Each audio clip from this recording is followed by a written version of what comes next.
Baik teman-teman sekalian, selamat siang, selamat datang di ruang pertemuan gedung KWI untuk konferensi pers sesudah kami atau para uskup mengadakan sidang sinodal dari tanggal 7 hingga tanggal 14 ini, membahas banyak hal berkaitan dengan kehidupan baik secara khusus kami warga gereja Katolik ataupun juga hal-hal yang berkaitan dengan kehidupan berbangsa dan bernegara.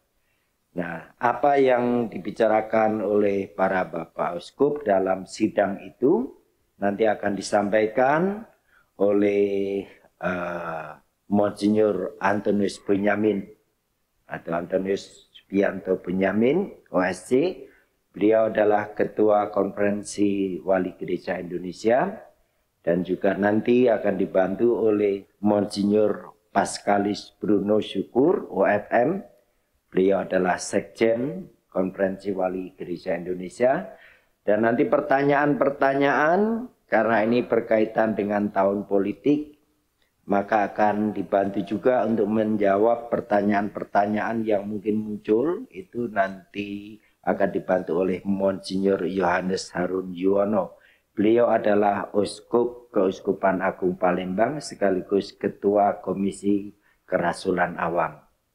Baik, untuk menyingkat waktu, saya persilahkan Monsinyur Anton untuk menyampaikan pesan-pesan yang berhasil dirumuskan oleh Konferensi Wali Gereja Indonesia. Waktu sepenuhnya saya berikan.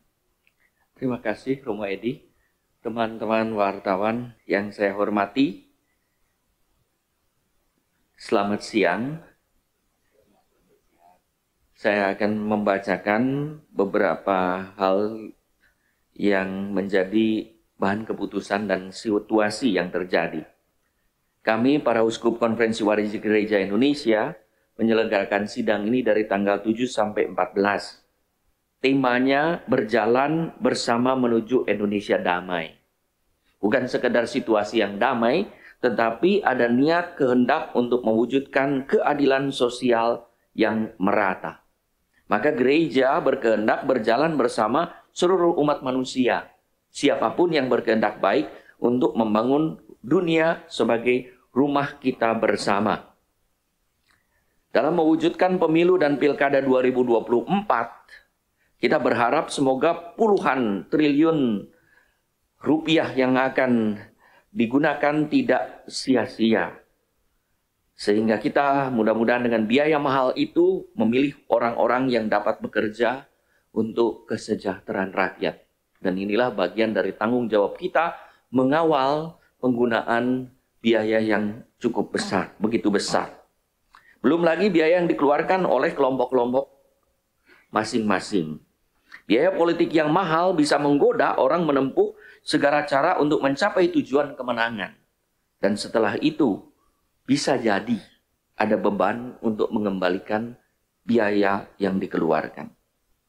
Maka tidak heran kalau di sana-sini ada oknum-oknum tertentu yang tidak segan menerabas hukum, melakukan politik uang, menghalalkan nepotisme, melanggengkan dinasti politik yang sungguh mencederai demokrasi. Sidang KWT tahun ini didahului dengan hari studi tentang situasi aktual yang sedang dihadapi oleh bangsa kita. Ada beberapa narasumber dan kita mendapat masukan. Ada 3 sesi studi. Gambaran pemilu 2024, pemilu 2024 dan analisa sosial politik, serta keterlibatan gereja Katolik dalam pemilu 2024. Diskusi yang terjadi mendorong kami semua, para peserta sidang, untuk berjalan bersama menuju Indonesia damai. Damai sejahtera tampak dalam keadilan dan penghargaan terhadap martabat manusia. Dan itulah yang terus kita perjuangkan seraya menyongsong perayaan 100 tahun KWI pada tahun 2024. Dokumen gereja Gaudium et Spes nomor 1 berkata kegembiraan dan harapan, duka dan kecemasan orang-orang zaman sekarang, terutama kaum miskin dan siapa saja yang menderita, merupakan kegembiraan dan harapan, duka dan kecemasan para murid Kristus juga. Dan pesan ini juga merupakan bagian dari kebersamaan kami dengan mereka semua, terutama yang miskin dan menderita yang membutuhkan bantuan kita. Digerakkan oleh semangat konsili tersebut, maka poin-poin dari pesan sidang KWI 2023 antara lain sebagai berikut. 1. Tahun 2024 akan menjadi tahun yang suhu politiknya tinggi, yang tentu rentan terhadap ancaman konflik horizontal yang dipicu oleh kepentingan politik sesaat dan diperparah oleh penyalahgunaan media informasi yang bisa digunakan untuk menyebar kebohongan, fitnah, atau bahkan permusuhan.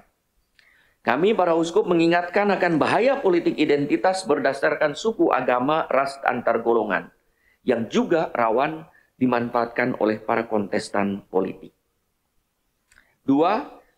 Para uskup mengajak semua pihak untuk memberi perhatian pada masalah kemiskinan, ketidakadilan, KKN, ketimpangan sosial, diskriminasi, intoleransi, radikalisme, dan terorisme yang masih terjadi di dalam negeri ini.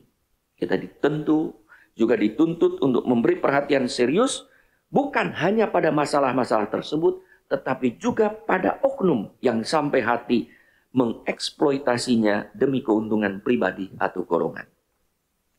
3. Perdamaian dunia kita ini tidak sedang baik-baik saja.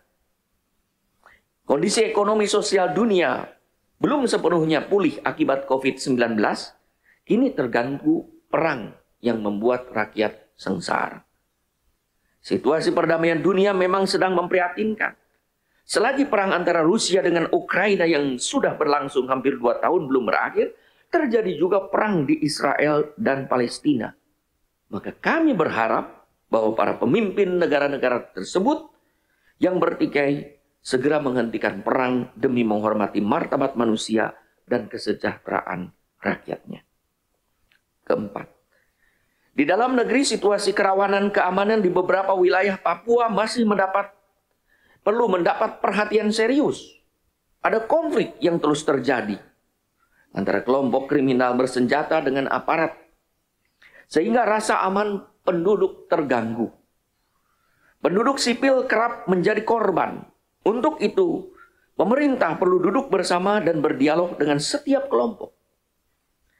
Belajar dari penyelesaian konflik di Aceh, pemecahan masalah di Papua juga harus melibatkan para kepala suku, tokoh agama, tokoh perempuan, para pemimpin gereja, serta tokoh agama. 5. Kami ingin menghimbau masyarakat luas agar memperlakukan anak-anak dan perempuan secara terhormat dan bermartabat. Untuk melindungi anak-anak dan kaum perempuan, pemerintah harus memberi hukuman berat bagi para pelaku kekerasan dalam rumah tangga, pelecehan seksual, dan perdagangan orang yang masih harus terjadi. Setiap bulan berapa kargo berisi mayat pekerja kita di luar negeri yang harus diterima di Indonesia dalam keadaan tak bernyawa. Kiranya tidak seorang pun, baik anak-anak maupun kaum perempuan, boleh dieksploitasi. 6. Kami juga ingin memberi perhatian kepada kaum muda. Kaum muda hendaklah diberi kesempatan seluas-luasnya untuk berkembang dan terlibat di dalam membangun bangsa ini. Mereka bukanlah pemilik masa depan bangsa, tetapi pemilik masa kini bangsa. Jika kaum muda salah arah, kehidupan masa depan bangsa juga akan terganggu. Maka baik pemerintah maupun institusi-institusi lain harus bekerja sama memberdayakan kaum muda sesuai dengan talenta mereka. Kaum muda harus mendapat kesempatan untuk menjadi warga yang berkompeten. Semoga mereka tidak menjadi angkatan yang bengkok, berbelit-belit, jahat dan tidak setia, melainkan angkatan yang terberkati. 7. Pemanasan bumi, penggundulan hutan, perubahan iklim adalah permasalahan lingkungan hidup yang sekarang maupun ke depan terus menantang kita untuk mengambil sikap menyelamatkannya. Kita diingatkan untuk mengimplementasikan ensiklik Paus Fransiskus Laudato Si, terpujilah engkau, tahun 2015, dan ditegaskan lebih serius dalam seruan apostolik Laudato Deum, pujilah Tuhan 2023, untuk menyelamatkan rumah kita bersama, bumi demi generasi mendatang.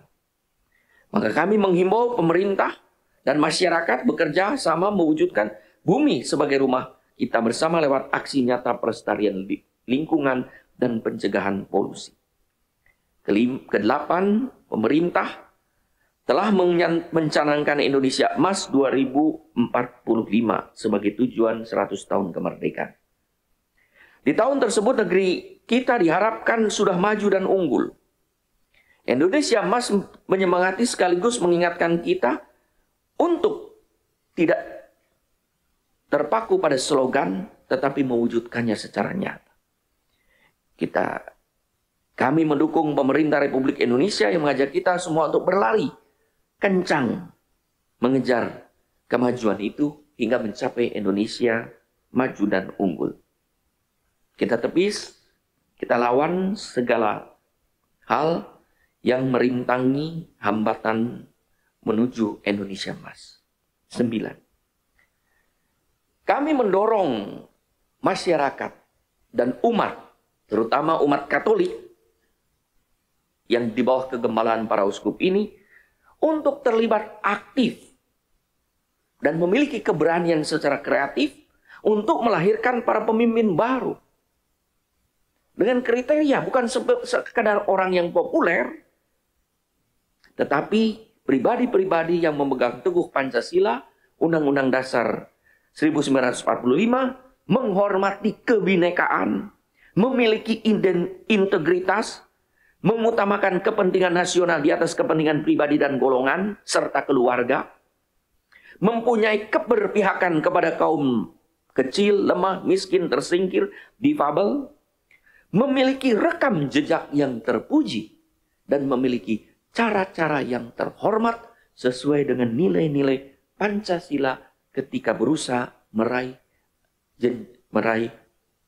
jabatan kepemimpinan yang hendak dipercayakan oleh masyarakat Indonesia, oleh kita semua. Tentu, mereka juga adalah pribadi-pribadi yang menjunjung tinggi martabat manusia dan menjaga keutuhan alam ciptaan. Maka kami meminta kepada para calon eksekutif, legislatif, serta penyelenggara pemilu dan aparat TNI Polri untuk bersatu mewujudkan pemilu yang damai, jujur, adil, transparan, berkualitas, dan bermartabat. Akhirnya, 10, para uskup mengajak saudara-saudari sebangsa dan setanah air untuk ikut bergandengan tangan dan dengan tulus hati mendukung pemerintah yang telah dipilih dan diberi mandat oleh rakyat Indonesia. Kita semua wajib bekerja sama untuk dapat membuat kebijakan yang adil, komprehensif, dan bersifat segera dilaksanakan agar cita-cita Indonesia Emas terwujud.